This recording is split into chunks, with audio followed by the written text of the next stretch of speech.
E aí, quando ela chegava próxima, ela posicionava de onde partiria o foco e, em seguida, o emissor que lançava o feixe luminoso.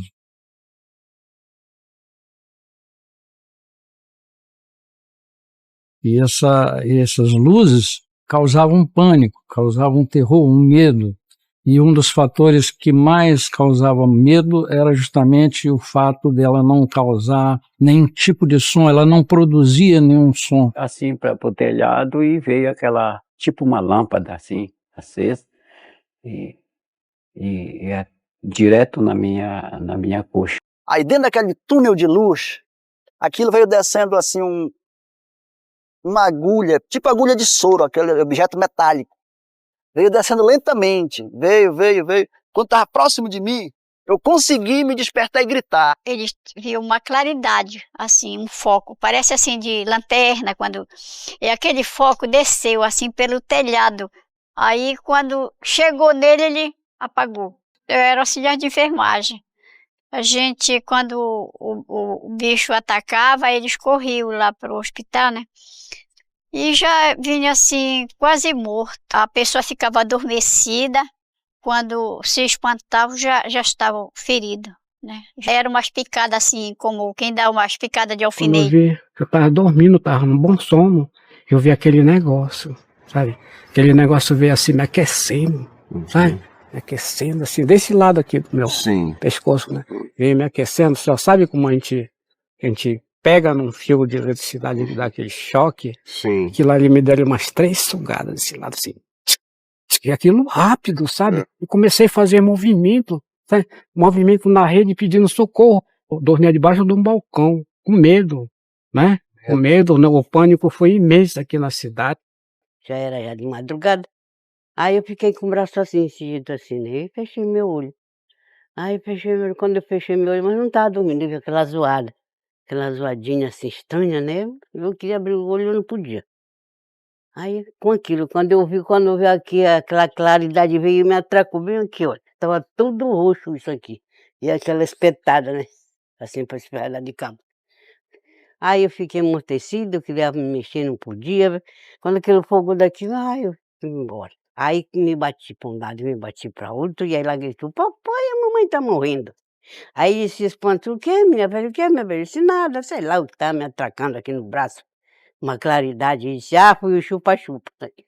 Eu comparei um negócio desse tamanho assim, né, que eu queria abrir bem meu olho, mas não podia, mas eu enxerguei aquele negócio assim. Eu comparei igual uma lata de leite ninho, não tem aquela lata de leite ninho? Pois era assim mesmo. Eu vi o objeto e ele ficava por trás da árvore, né, mamãe? Era. Aquela, assim, tipo umas luzinhas coloridas. E aquele foco que veio bem em cima, ficou em cima da castanheira, que era a árvore, né? Bem por cima. E veio certinho em cima de mim, que tava na pia. Ele era redondo, cheio de luzes em volta da parede. Que já aquele impacto que bateu assim no meu peito, né? E eu caí. Quando eu já caí, a retornei que a mamãe já me levantando. Era uma luz assim, tipo amarela, né, a mamãe? Nós vimos. E a senhora sentiu algum cheiro? Senti, de éter. Cheiro de éter? Senti. E a senhora sabia que vinha de onde esse cheiro? Desse foco mesmo que veio pra cima de mim. Desse foco. Esse cheiro apareceu... Não parece nada. Não, era pra desse lado aqui. E aí o cheiro veio no momento que desceu o foco. Eu senti um impacto no peito. Fui ficando fraca, eu caí. Fui ficando fraca. Eu caí. Caiu no chão. Caí, aí eu perdi o sentido. Aí eu já tornei já como no hospital. E a senhora sentiu alguma dor? Senti aquele ardume. Eu senti assim. Aquele ardume. Uma fraqueza no meu corpo. Eu senti muita fraqueza e muita dor de cabeça mesmo. Ela passou por muito tempo para ficar boa. Now, from the piney woods of East Texas on December 23rd, 1980, comes a bizarre close encounter of the second kind experienced by our next guests, Betty Cash and Vicki Landrum. Betty, Vicki, thank you for making the trip here tonight. Welcome to our show. Tell me, what happened to you that night?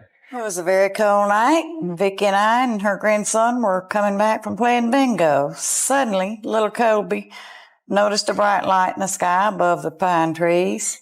A tremendous amount of heat was coming from this diamond-shaped thing. Fire was coming out of the bottom of it. When it moved, it made a swishing sound, and there was a beeping the entire time, a deafening beeping that I still hear in my mind at night. All three of us got out of the car, but Toby and I got right back in. I just stood there terrified for about 10 minutes. The object lit up the surrounding pine woods like it was daylight. I was burning. My skin was burning. Well, you must have been terrified. How long did the craft hover over you? Oh, about 20 minutes. Fire was coming out of the bottom like a blowtorch. It lifted up and then flew over the trees. That was when we saw the helicopters come out. The helicopters? Colby County, 23 of them. And I understand, in fact, you later identified them as CH-47 Chinook military helicopters. Yes, it seems that they were trying to escort the craft somewhere. It looked like they were about to collide. The roar sounded like a tornado. When we got home, I washed Kobe off and put him to bed. When the water touched his skin, he cried out like he had been burned, as if he had been in the sun too long. And I was too sick to work the next day. My eyes swelled closed and welts appeared on my face and head. I thought I was going to die. Vicky came and took me to the emergency room of the hospital. They treated me like a burn patient. Over the next few days, I kept losing big patches of skin on my face, and about half my hair fell out. They kept me in the hospital over a month with no improvement. It seems to me it takes remarkable inner strength to survive an ordeal like that. How are you doing now? I have cancer. I was operated on in March 1983, and the doctors could not say if they got it all. Now some days I'm okay, other days are terrible. Has the government ever expressed a willingness to take responsibility for this thing? No, and I'm mad as hell, and disappointed with the government of our United States. Well, I don't blame you, Miss Cash. And Ms. Landrum, thank you for joining us in Washington. I think you two are extraordinarily courageous ladies. One sighting during the Great American Flap of 52 stands out as a landmark case in the 100-year history of UFO cover-up.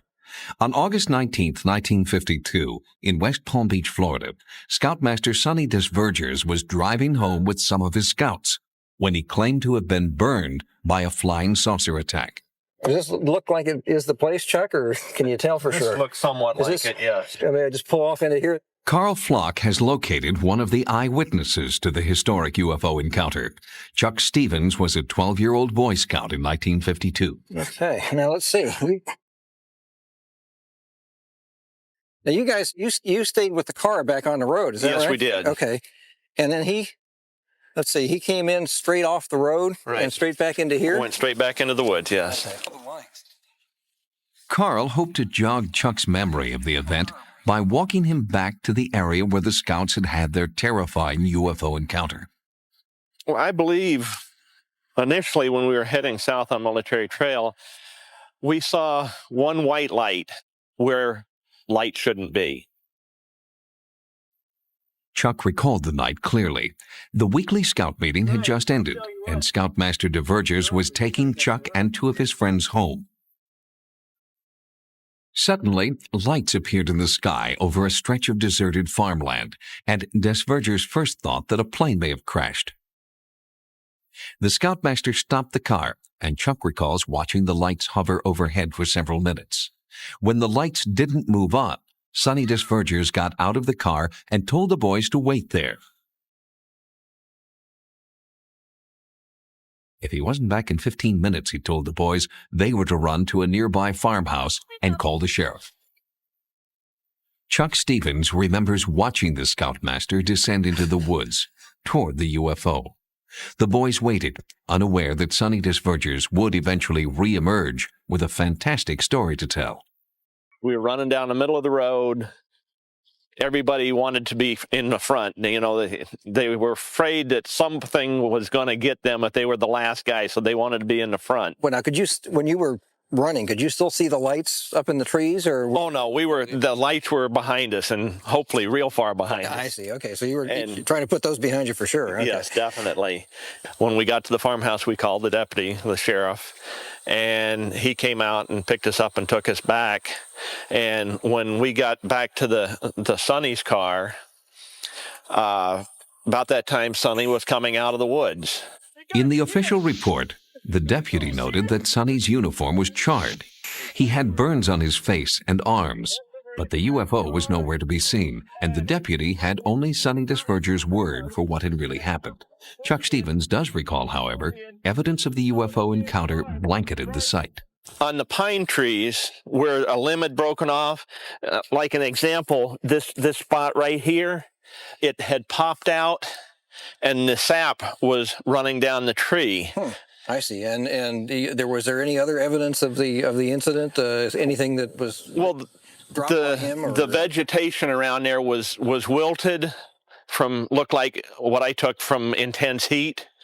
And we had reportings later that their findings was that the soil in the area that Sonny had indicated was singed or heated immensely 16 to 18 inches below the ground surface. Now, declassified Blue Book files back up the remembrances of a 12-year-old boy, and the once secret report reveals that it isn't just ufologists who've been interested in this case. Page after page of data, photo after photo of the site, physical evidence taken by Air Force personnel just hours after the incident. It's all still part of the government file on the Scoutmaster incident. Sonny dropped out of town, dropped out of sight, and has never been heard from since. All attempts to find him have failed. Vicki Oakes also revealed that she saw evidence of Sonny's encounter more than a year later. We were quite surprised to find that there wasn't any growth in that big circle. So it was an area, a circular area? It was a circular area, and it had been burned, singed or something. Anyway, it was there still as it had been when they left it. And I thought, well, now, why couldn't somebody have come out and found out that here's evidence and not treated that poor man so badly? It was a little after 6 in the evening. We were coming out of the woods here, up this road, and we saw this glow through the trees. And when we got in the opening here, we could see this object hovering over here, stopped the truck, and everybody, wow. What did it look like? How big was it? How bright? It was about 20 feet, 25 feet in diameter, about 8 or 10 feet thick. It was a disc-shaped object, glowing golden color. I could hear a sound when I got up closer, but it suddenly got louder and started to move in a kind of a wobbling motion, and that scared me, and I decided, I'd better get out of there. And so I raised up to go, and I just felt a numbing shock, and blacked out. My coworkers, the guys in the truck, said they saw a beam come out of this craft and hit me in the head and the chest and knocked me backward. 50-year-old Polish immigrant and amateur geologist Stephen Mahalik looked forward to his weekend getaways alone in the Falcon Lake area, 90 miles east of his home in Winnipeg, Manitoba. This was Mahalik's favorite prospecting site. Around noon on May 20th, 1967, as he examined a quartz formation, Mahalik was distracted by some unruly geese. He looked up and was transfixed. He says he saw 2 cigar-shaped objects glowing red in the sky. The following is a recording Mahalik later made of what he saw next. The size, was amazing. And here they coming down. With speed, I just can't describe. Amazing speed. Mahalik says one of them stopped, suddenly accelerated, then disappeared. The other landed about 50 yards away. He watched in awe. I hear shh, and I hear a high-pitched whistle of running equipment, pumps on high speed. When the thing landed, it was of gray-pink color. It's stainless steel, and it was pink hot. And I can feel the breeze on my face that thing is hot outside. There was my notebook, there was my pencils, so I sketched this thing. Mahalik claims it was round, about 40 feet long and about 10 feet high. His curiosity took hold, and he approached the craft. He examined the outside of it, slowly touching the glowing skin with his gloved hand. It was fiery hot, nearly melting the palm of his rubber glove. Mahalik says the craft rotated, turning its grid-like exhaust vent toward him. The blast of hot gas from the vent knocked him to the ground, setting his shirt and undershirt on fire. The craft suddenly lifted off the ground, according to Mahalik, and soared straight up. He threw his burning shirts to the ground, dazed and in severe pain from burns to his chest and stomach. Mahalik says he wandered around for what seemed like hours before he managed to gather up his supplies. He found his way out of the woods, caught a bus, and later that night arrived back in Winnipeg. Still in pain, he rushed from the bus station to nearby Misericordia Hospital, where he was treated for first-degree burns. Mahalik claimed the blast from the craft had etched a grid-like pattern into his abdomen that matched the pattern on the exhaust vent. The next day, Sunday, he was spirited off to the St. Regis Hotel after convincing the managing editor of Winnipeg's highly regarded daily newspaper, the Winnipeg Tribune, that his extraordinary encounter was real. At that time, I said, okay, as any newsman would have done, draw it. I gave him a piece of paper. I think that drawing has become the most famous UFO piece of evidence in the world today. He sat down, he drew it in front of me. I hid it. I talked to him. I called doctors. I called police. And I sure as hell didn't want the Winnipeg Free Press getting the story. Monday's edition of the Tribune led with this headline: Mahalik soon became a sensation worldwide. What followed was one of the most intensely examined UFO cases on record. Over the next 2 years, Mahalik's burns kept recurring, and no one could explain why. He was examined by more than a dozen physicians in Canada and the United States, including doctors at the Mayo Clinic. An investigation by the Royal Canadian Air Force concluded that the abdominal burns sustained by Mr. Mahalik remain as unexplainable as to the source of the burn. The Mayo Clinic psychological report concluded that Mahalik was not prone to delusions, hallucinations, or any type of emotional disorder. The light was coming at me, it was extremely bright. The inside of the car lit up, I can remember that. And it was a very dazzling, brilliant occurrence. His story is that while driving along a country road on night patrol, he saw a light in the far distance. After he'd been watching it for a while, it started moving towards him. He maintains that he blacked out, and when he came to, his car had been thrown across the road. Later examination revealed that the car itself had been damaged. A dented top, smashed headlights, shattered windshield, and a bent antenna. Something did strike my vehicle. Something didn't want me there, apparently, or it was, I can't put a judgment on it. I really don't know how to classify it. I can't classify it as an attack. Perhaps it was an escape. We have a recording of the actual radio call that he made seconds after the incident. Listen closely. 407, what is your condition? I don't know. Someone just hit my car. I don't know how to explain it. Strange. Are you, what's your condition? Are you okay? Something attacked my car. I heard the glass breaking and the locks, the brakes locked up. I don't know what's going on. 10-4, I'll get a hold of 406 Stephen and send him on his way. What is it that happened? Deputy Johnson recreated step by step the events of that night. I was on routine patrol and I came up to this intersection and I looked south and I saw a bright light just over the center of the roadway. My first impression was that maybe it was a semi with one headlight broken out, and then it dawned on me that the light was too big around and too intense for an ordinary headlight.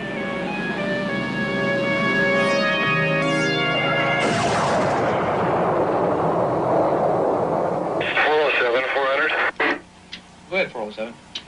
388, 220, 5. 407, what is your condition? I don't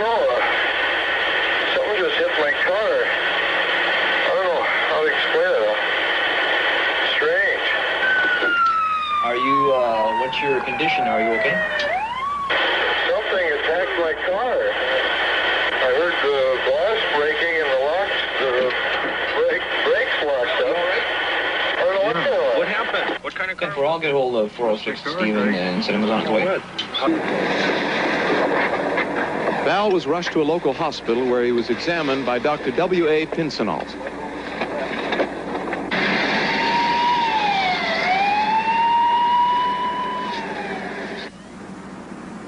My eyes were extremely painful, as if I'd been subjected to something like arc welder burn or something. There's some salve put in my eyes, and they were covered with an adhesive bandage. But in a matter of 6 to 8 hours, it had cleared up. Johnson was unconscious for 40 minutes before he radioed for help and was taken to the hospital. A doctor and later an eye specialist confirmed that Johnson had suffered mild welder or flash burns to his eyes. Even stranger, both Johnson's wristwatch and the electric clock in his patrol car had mysteriously stopped for 14 minutes. An investigator from the Center for UFO Studies in Evanston, Illinois, flew in to examine the damaged patrol car. There was no evidence of radioactivity, and neither the investigator nor the sheriff can figure how the two spring-mounted antennas became bent at almost 90-degree angles. At the scene of the accident, skid marks show Deputy Johnson coasted for 800 feet after impact before applying the brakes. The area around here has been searched, but nothing's been found. All kinds of small airplane theories have been bandied around, but Deputy Johnson clearly remembers hearing no engine noise. And nothing explains the 14-minute lapse in the two timepieces, nor the peculiar bending of the antennas. It's a mystery. Or, as the UFO investigator from Illinois said, it appears to have been a close encounter of the second kind. Val Johnson's a very good fellow, and he's a good officer. He has 3 young children and a nice wife, and he's a very reliable person. And my feeling was that whatever happened was strange and unknown, and there was no doubt in my mind that Val was telling what he actually saw. This is Deputy Val Johnson and his wife, Roseanne. Everybody?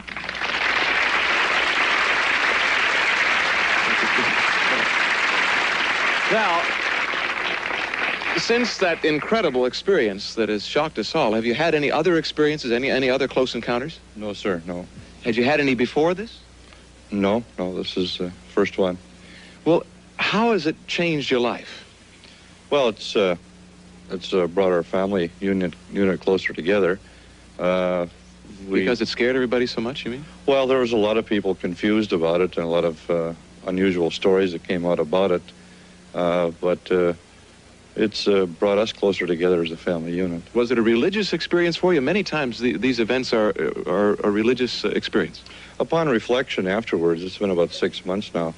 Upon reflection, we've kind of come to the conclusion that perhaps the Creator has made other things that we can't readily see or readily identify, and perhaps this is one of the things we encountered.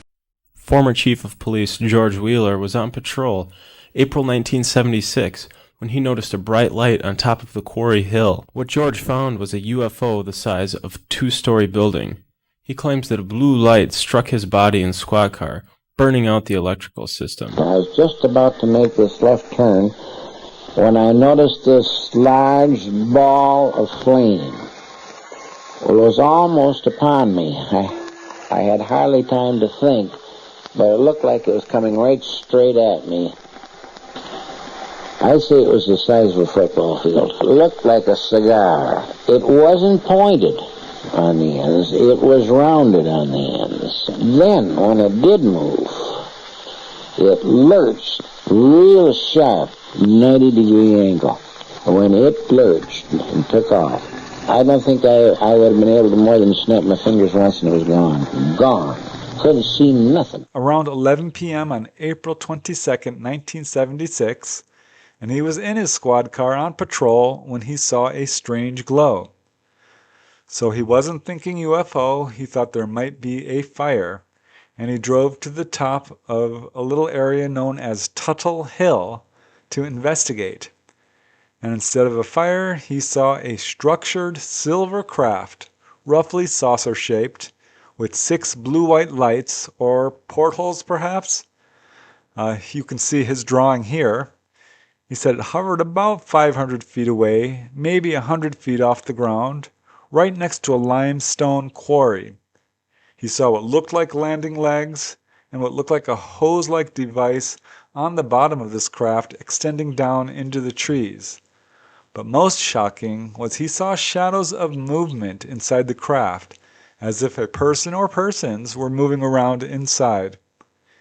He said the top of the craft glowed with a blindingly brilliant orange-white light, which George said was, quote, like looking into the sun. This was a big craft. He estimates 250 feet across and as large perhaps as a 2-story building. So huge. And as he's watching, this object suddenly began to rise up at high speed, at the same time emitting a blue flash or perhaps a beam of light right at him. He's not sure, but it caused the lights and radio in his squad car to fail. There was a loud whooshing noise, and that's all he really remembered. The next thing he remembered is that his radio was coming to life, and someone was asking him if he needed assistance. But he was actually talking to the police at this time. He just doesn't fully recall that. Apparently because this quite traumatized him. But George told the police, "My God, it's another one of those UFOs or spacecraft." So he's dazed. He's very much confused by what just happened. He's sort of sitting there in his squad car trying to recover when David Moots, an Elmwood dairy farmer who lives in the area, came upon George shortly after this incident. Now, David described George as very much dazed. Later, researcher Jack Bostrak interviewed George and others in the area and learned that there were other witnesses. The O'Brien family, who lived by the quarry where this object was hovering, said that their TV quit working very briefly, but exactly during the time of this sighting. Also, a nearby farm family, the O'Briens, reported that their dogs were barking and did not respond to being called, which was very unusual. There was a first-hand witness to the object, Miss Miles Wergland, and she said that exactly 11 p.m. she looked out the kitchen window and saw, quote, a bright orange moon-shaped object hovering directly above Tuttle Hill. Another witness was Paul Fredrickson, who actually received a call from the wife of the chief of police, who was concerned about this strange glow and asked Paul to go look outside. He did, and he saw, quote, an orange glow, like a moon or a half moon hovering over the hill. So he saw what was apparently the same object. Now, Police Chief Gene Helmer was monitoring the police scanner when George called in to say he was watching this UFO, and George was actually describing it. George does not remember this part. When the radio went dead, repeated attempts to contact George on the radio failed. So, Chief Gene Helmer, who was about a quarter-mile away, drove directly to Tuttle Hill, and this is when he found both George and David Moots, the dairy farmer, sitting there. Chief Helmer said that he had never seen a man as frightened as George was. George was rushed to the hospital, given sedatives, but he ended up remaining in the hospital for 3 days. This is how badly this experience frightened him. In fact, he was released, but returned shortly later to the hospital and remained for 11 days because of persistent headaches and really bad nightmares about this incident. His wife said he would wake up screaming. So Police Chief Gene Helmer did take down a written statement from George, and they found out something else. After the incident, George's patrol car, which had recently been serviced and tuned up, it needed to have all the spark plugs replaced. The starter also began to malfunction. But yeah, this affected George pretty badly. As Police Chief Helmer said, I've seen Wheeler under all kinds of conditions relating to police work, and I've never seen him shaken up like he was on that night. But the weirdest aspect is that following this incident, George's memory of the event largely disappeared. He couldn't remember any of the details. But In further support of his encounter, however, was that others were reporting sightings both before and after George's encounter. In fact, over the years, there would be at least 40 or 50 documented encounters in and around this tiny community of Elmwood,